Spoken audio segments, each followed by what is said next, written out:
فقد افترى إثما عظيما. Bismillahirrahmanirrahim.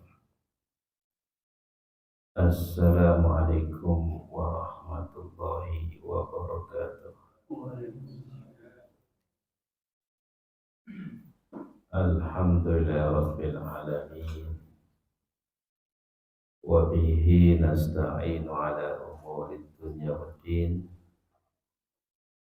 Wassalatu wassalamu ala nabiyyina Muhammadin wa ala alihi wa ashabihi ajma'in, amma ba'du. Allahumma alimna ma jahilna wanfa'na bima 'allamtana wa zidna ilman nafi'an ya rabbal alamin. Bapak Ibu jamaah Masjid Al-Mubarak yang mudah-mudahan dimuliakan oleh Allah. Alhamdulillah pada malam hari ini kita bisa hadir di majelis kajian Kitab Bulughul Maram. Kita sampai pada hadis yang ke-78. Naqala al-muallifu rahimahullahu ta'ala wa an Aisyah radhiyallahu anha qalat kana Rasulullah sallallahu alaihi wasallam yadhkurullaha ala kulli ahyanihi, rawahu Muslimun wa 'allaqahu al-Bukhari. Wa an Aisyah, dari Ummul Mukminin Aisyah radhiyallahu anha qalat, ia berkata, kana Rasulullah sallallahu alaihi wasallam, adalah Rasulullah sallallahu alaihi wasallam, yadhkurullaha, senantiasa berzikir kepada Allah, ala kulli ahyanihi, di setiap waktu-waktu beliau.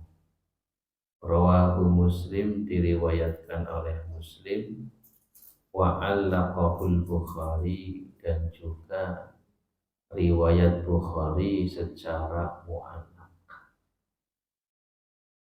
Mu'allaq itu hadis yang disebutkan oleh Imam Bukhari tanpa menyebutkan sanad hadis. Jadi langsung qala Rasulullah atau ruwiya an Rasulullah. Jadi tanpa menyebutkan sanad hadisnya. Misalnya haddatsana fulan, qala haddatsana fulan, itu enggak. Tapi Bukhari menyebutkan langsung qala Rasulullah atau ruwiya an Rasulillah. Jadi ini ada di riwayat Muslim dan juga ada di riwayat Bukhari. Akan tetapi di dalam riwayat Bukhari, beliau itu menukil hadis dengan mu'allaq, artinya tanpa menyebutkan sanad. Langsung qala Rasulullah, bersabda Rasulullah, atau ruwiya an Rasulillah, atau diriwayatkan dari Rasulullah sallallahu alaihi wasallam. Nah, hadis ini, hadis yang ke-78, ini menunjukkan bahwasanya Rasulullah sallallahu alaihi wasallam itu senantiasa berzikir pada setiap waktu beliau dan setiap keadaan beliau. Maka diantaranya adalah membaca Al-Quran dan juga tasbih, tahlil, tahmid, takbir, dan juga zikir-zikir yang lainnya. Jadi termasuknya adalah Al-Quran. Bahkan Al-Quran itu adalah afdolul dzikri. Jadi seafdol-afdolnya zikir itu adalah Al-Quran. Ya, seafdol-afdolnya zikir adalah Al-Quran. Maka hadis ini umum. Rasulullah Shallallahu Alaihi Wasallam senantiasa berzikir di setiap waktu beliau dan setiap keadaan beliau, termasuknya membaca Al-Quran. Pada hadis yang sebelumnya, kita itu sudah membahas tentang hukum memegang mushaf Al-Quran bagi orang yang punya hadas. Maka kesimpulan hadis yang kemarin adalah jumhur ulama mengatakan bagi orang yang punya hadas, baik itu hadas kecil ataupun hadas besar, maka tidak boleh menyentuh Al-Quran. Nah, hadis yang berikutnya, hadis ini menjadi suatu pertanyaan. Nah, bagaimana kalau seseorang itu dalam keadaan hadas membaca Al-Quran? Kalau memegang mushaf, ya, itu kan tidak boleh. Ya, itu tidak boleh. Baik itu hadas kecil ataupun hadas besar. Yes, itu menurut pendapat jumhur ulama. Nah, sekarang pertanyaannya, kalau membaca Al-Quran itu bagaimana? Nah, ini ada hadis umum. Hadis yang sifatnya umum, Nabi itu senantiasa berzikir dalam keadaan apapun dalam waktu beliau. Nah, maka keumuman hadis ini masuk di dalamnya adalah membaca Al-Quran, kemudian beristighfar, kemudian berdoa, kemudian tahlil, tahmid, takbir. Nah, zikir pagi, zikir sore, ya, kemudian zikir sebelum tidur. Nah, masuk di dalamnya Al-Quran. Nah, pertanyaannya, bolehkah bagi seorang yang punya hadas itu membaca Al-Quran? Nah, maka disinilah para ulama membahas. Nah, hadis ini sifatnya umum. Akan tetapi ada hadis yang menjadi taksis atau menjadi pengecualian. Yang pertama, Rasulullah Shallallahu Alaihi Wasallam itu menurut riwayat sahabat Ali, beliau senantiasa membacakan Al-Quran kepada para sahabat yang selama tidak dalam keadaan junub. Jadi dari keumuman itu diambil pengecualian atau ditaksis. Oh, bagi orang yang junub, ya, itu tidak boleh, ya, membaca Al-Quran. Maka ada hadis yang diriwayatkan oleh sahabat Ali. Sahabat Ali itu mengatakan, karena Rasulullah Shallallahu Alaihi Wasallam yukri'unal Qur'ana malam yakun junuban. Hadis diriwayatkan oleh Al-Arba'ah. Ya, Al-Arba'ah, Ahmad, Nasai, Tirmidzi, Ibnu Majah. Nah, jadi hadis sahabat Ali ini menjadi taksis atau pengecualian dari keumuman hadis ini. Artinya, bagi orang yang junub itu tidak boleh untuk membaca Al-Quran. Nah, begitu juga pengecualian yang kedua, yaitu berzikir ketika di tempat-tempat yang memang kotor, seperti kamar mandi ataupun WC. Nah, maka ini ada pengecualian lagi. Apa pengecualiannya? Yaitu hadis yang diriwayatkan oleh Ibnu Umar, yang dikeluarkan oleh Imam Muslim. Ibnu Umar menceritakan, suatu ketika ada seorang itu lewat. Kemudian kebetulan Nabi itu berada di dalam khola. Khola itu tempat yang dikhususkan untuk apa? Buang hajat. Dan tempatnya itu hanya menutupi bagian tubuh. Dan masih melihat Rasulullah. Dan tidak tahu Rasulullah Shallallahu Alaihi Wasallam itu dalam keadaan apa? Ya bul, artinya buang air kecil. Kemudian apa? Mengucapkan salam. Laki-laki ini mengucapkan salam kepada Nabi. Nabi tidak menjawab. Sehingga ketika itu setelah selesai buang hajat, kemudian beliau berwudu, kemudian baru Nabi mengatakan waalaikumsalam. Jadi hadis ini adalah pengkhususan. Boleh berzikir dalam keadaan apapun, dalam waktu apapun, di tempat manapun, selama tempat itu bukan tempat yang kotor. Nah, kemudian ya, orang yang junub itu tidak diperkenankan untuk apa? Membaca Al-Qur'an. Begitu juga orang yang haid dan juga orang yang nifas, dikiaskan kepada orang yang junub.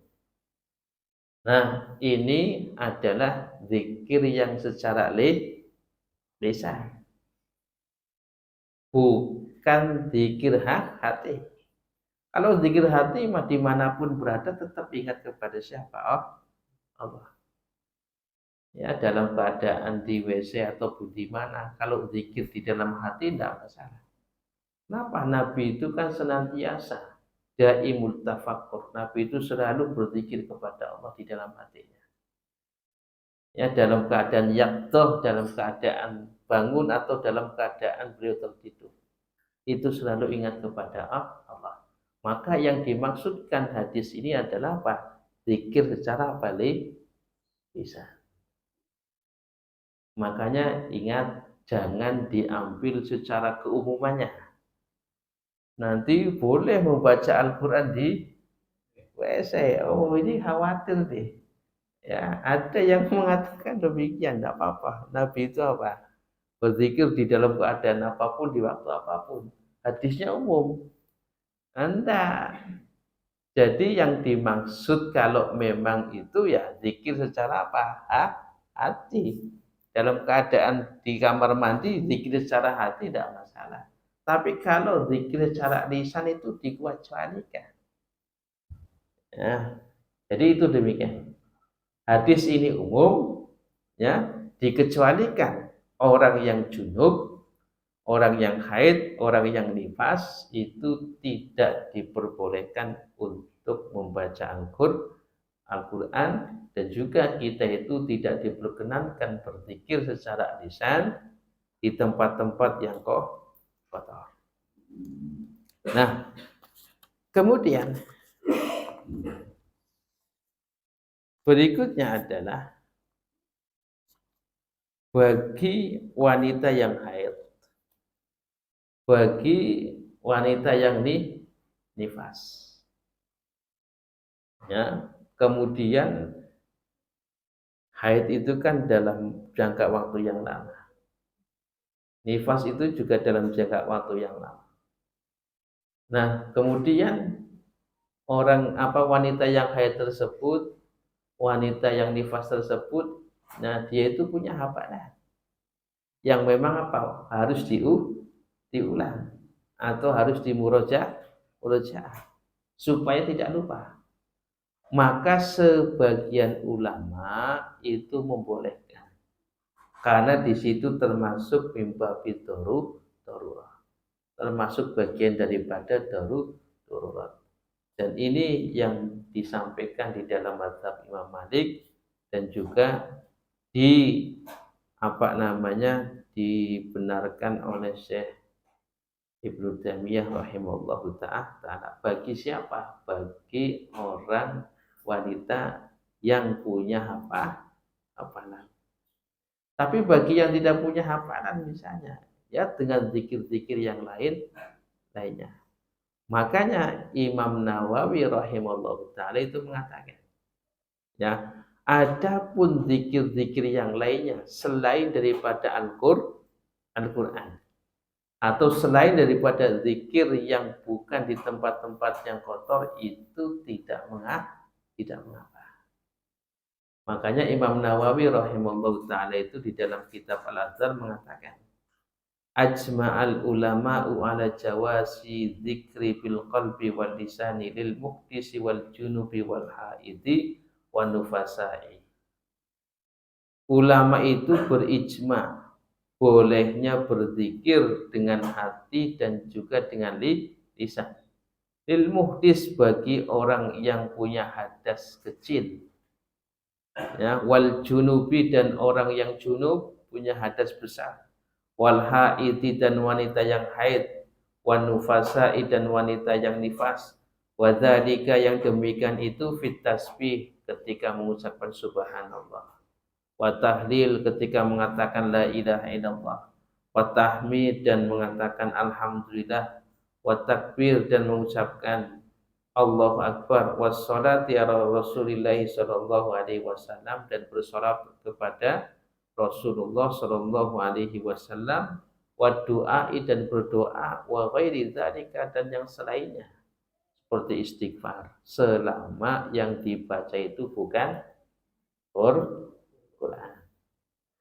Nah, artinya demikian ya. Jadi ada keumuman, ada kekhususan. Jadi keumuman itu ditaksis dengan hadis yang khusus, artinya bagi orang yang junub itu tidak diperkenankan untuk baca Al-Quran. Bagi orang yang berada di tempat yang kotor, maka tidak diperkenankan untuk apa? Berzikir secara lisan. Nah, itu pemahamannya demikian. Jangan memahami dohirnya hadis atau keumuman hadis saja. Artinya nanti kalau demikian, itu akan ada pendapat bahwasanya boleh baca Quran di WC, boleh baca Quran di apa? Ya di kamar mandi. Oh enggak, ini hadisnya umum betul, ada pengecualian. Nah, ini yang dipahami oleh jumhur ulama. Nah, kemudian hadis yang ke-79. Hadis yang ke-79. Hadis yang diriwayatkan dari sahabat Anas bin Malik. Wa an Anas bin Malik radhiyallahu anhu.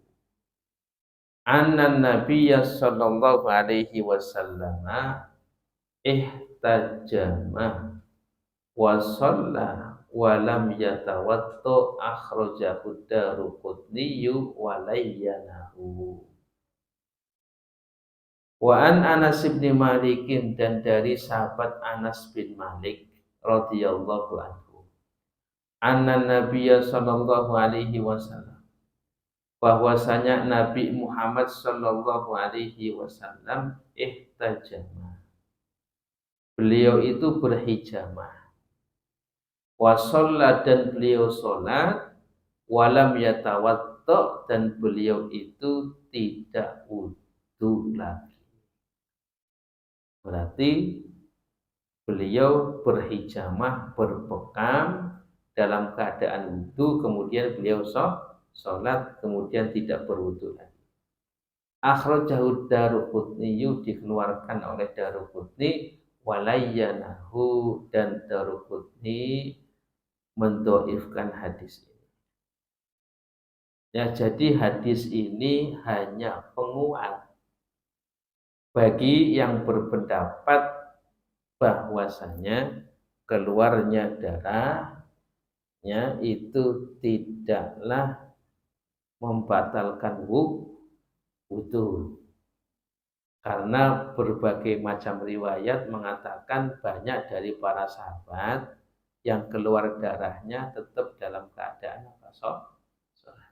Jadi ini tidak membatalkan.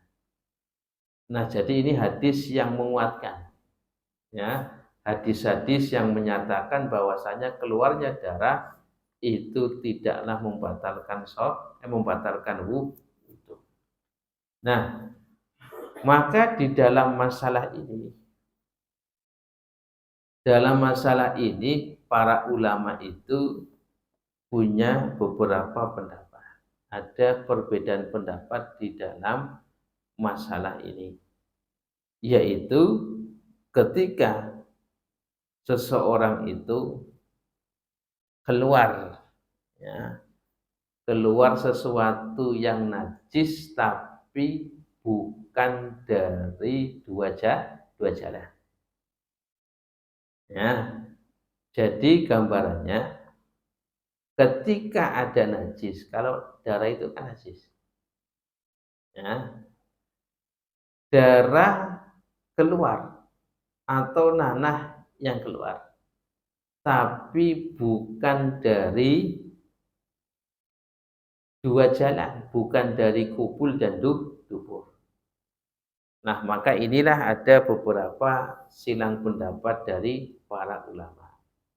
Pendapat yang pertama, bahwasanya tidaklah membatalkan wudu kecuali sesuatu yang keluar dari dua jalan, yaitu kubul dan dubur.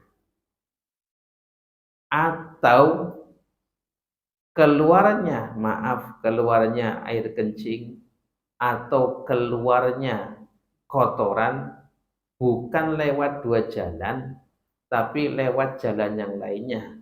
Tapi itu adalah air kencing ataupun kotoran, maka tetap itu membatalkan wudu. Nah, itu. Nah, kemudian kalau selain daripada ya air kencing ataupun kotoran seperti darah misalnya, nah, atau misalnya mimisan, ya, atau misalnya muntah, maka ini tidaklah membatalkan wudu. Nah, ini pendapat yang pertama, dan ini dirojihkan oleh Syekh Shalih Ibnu Fauzan. Nah, kemudian pendapat yang kedua, bahwasanya sesuatu yang najis itu kalau keluar dari selain dua jalan itu tetap membatalkan wudu selama yang keluar itu adalah banyak. Tapi kalau sedikit itu makfuun, artinya dimaafkan. Nah, jadi ini pendapat yang kedua. Tapi wallahu a'lam bishawab, ya, berdasarkan riwayat-riwayat yang ada, bahwasanya para sahabat itu, ya, ketika mereka itu punya luka kemudian keluar darah, tetap mereka itu sholat. Nah, ini pendapat yang pertama, ya, ini yang lebih lebih kuat. Wallahu a'lam bishawab. Nah, kemudian hadis yang berikutnya, hadis yang ke-80. Ini sebagai penguat saja. Hadis Anas tentang masalah tidur. Tidur apakah membatalkan wudu atau tidak? Masih ingatkah hadis Anas bin Malik? Yang ketiga, para sahabat itu yang menunggu Rasulullah Shallallahu Alaihi Wasallam di dalam sholat Isya. Nah, kemudian para sahabat itu tidur dalam keadaan duduk sampai kepalanya itu mengangguk-angguk demikian. Kemudian ketika Rasulullah datang, kemudian apa? Mereka itu bangun dan tidak berwudu kembali. Nah, ini ada beberapa penguat hadis Anas tersebut. Hadis yang ke-80. Wa an Muawiyah radhiyallahu anhu qala. Dari sahabat Muawiyah radhiyallahu anhu qala, ia berkata, qala Rasulullah sallallahu alaihi wasallam. Telah bersabda Rasulullah sallallahu alaihi wasallam.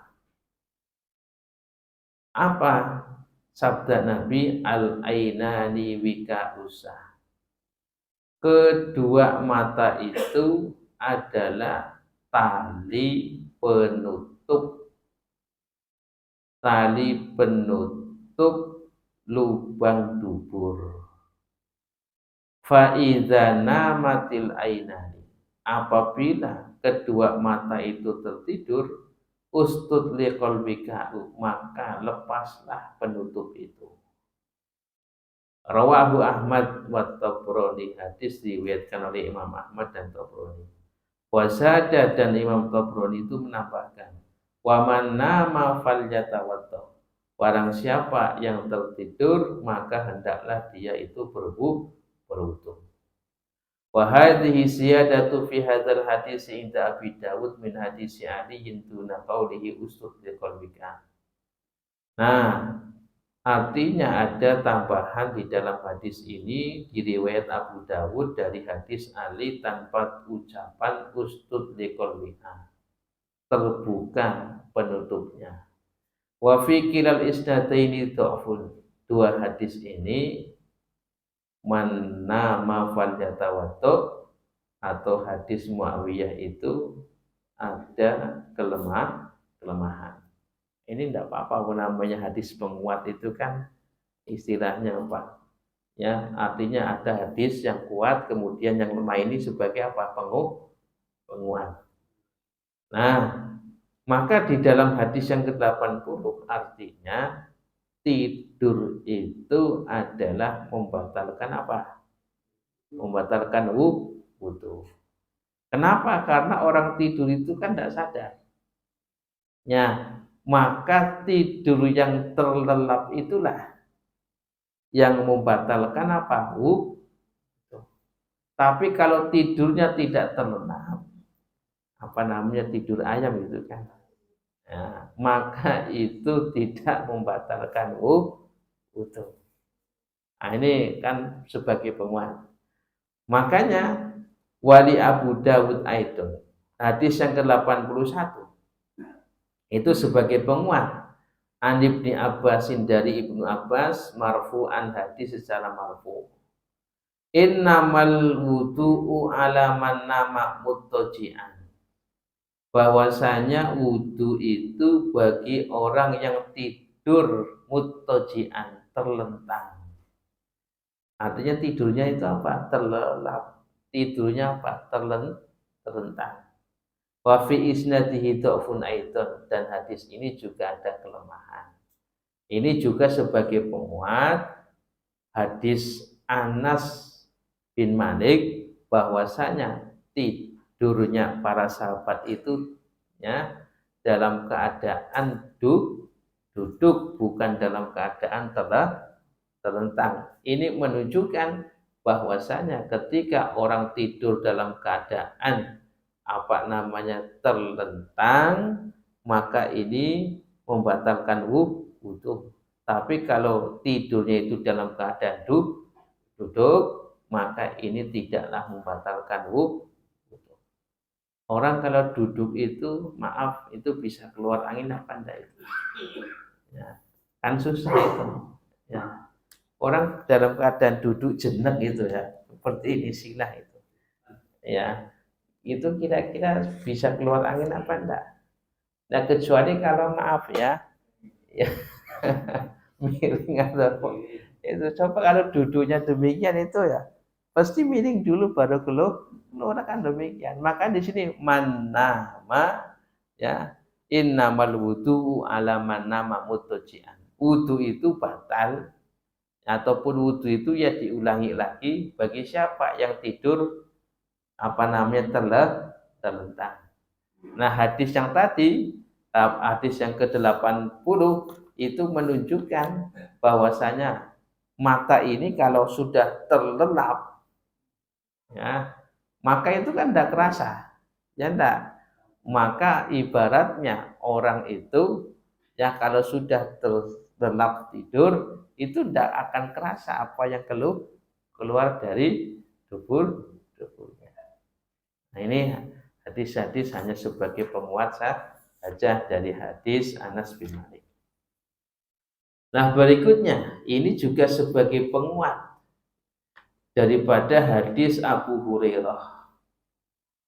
Ketika hadis Abu Hurairah itu berbicara tentang ketika seseorang itu merasa ada yang keluar dari duburnya, tetapi dia itu tidak mendapati bau ataupun suara. Nah, maka ini sebagai penguat. Wa ani ibni Abbasin radhiyallahu anhu. Dari sahabat Ibnu Abbas radhiyallahu anhu. Anna Rasulullah sallallahu alaihi wasallam qala. Bahwasanya Rasulullah sallallahu alaihi wasallam bersabda, ya'ti ahadakum syaitanu. Setan itu mendatangi salah satu di antara kalian. Fi sholatihi, di dalam sholatnya atau dalam keadaan sholat. Fayang fuhu fi maq'adatihi.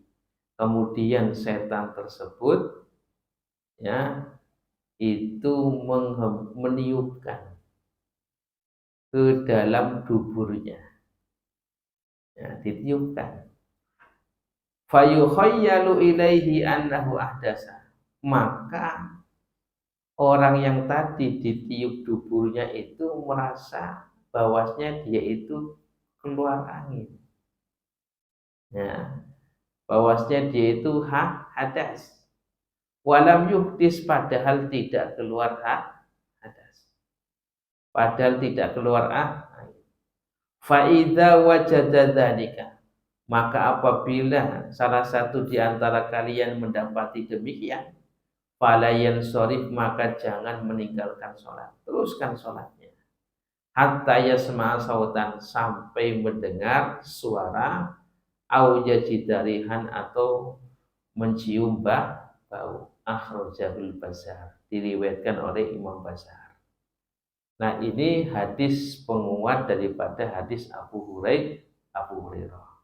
Wa asluhu fi sahihaini min hadis Abdullah bin Zaid, dan asal hadis ini dalam sahihain dari sanad hadis Abdullah bin Zaid.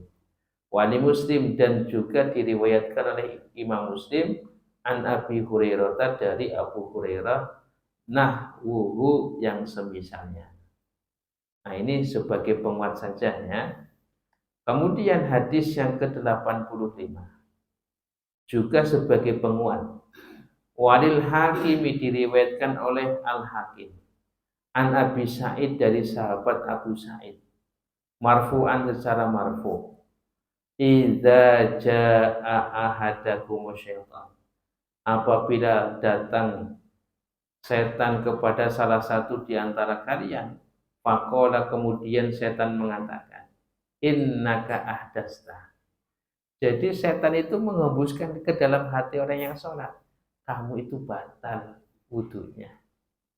Ya, kamu itu batal wudunya. Akhirnya para ragu-ragu enggak di dalam sholatnya.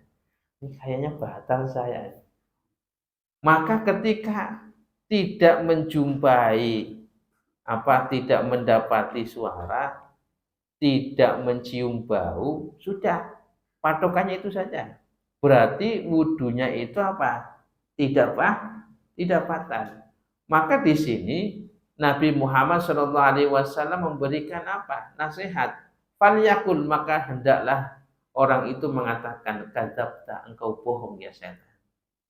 Tapi jangan diucapkan di lisan, diucapkan di hati. Ya, kalau kadzabta, itu nanti batal loh sholatnya. Batalnya bukan apa hadas, batalnya apa? Lisan. Jadi kamu bohong setan, tidak masalah di hati. Ya. Jadi Nabi mengatakan demikian. Jadi mengucapkan kata itu biasanya kan dihembuskan tuh dalam sholat keraguan. Oh ini saya batal nih, kayaknya tadi ada yang keluar. Maka kalau tidak mendapati suara, tidak mencium bau, sudah yakin ya bahwasanya tidak batal. Kalau ada keraguan yang dihembuskan setan di dalam hatinya, ucapkan kata engkau bohong wahai setan. Maka di sini di riwayat Ibnu Hibban mengatakan wa akhrajahu Ibnu Hibban bilafdin, dan Ibnu Hibban mengeluarkan satu hadis yang serupa tapi dengan lafaz fal yakul fi nafsihi, maka katakanlah di dalam hati. Jadi ucapan yang di dalam hati itu tidaklah membatalkan apa sholat. Nah, selesai bab nawaqitul itu. Subhanakallahumma bihamdika asyhadu an la ilaha illa anta astaghfiruka wa atubu ilaik. Assalamualaikum warahmatullahi wabarakatuh.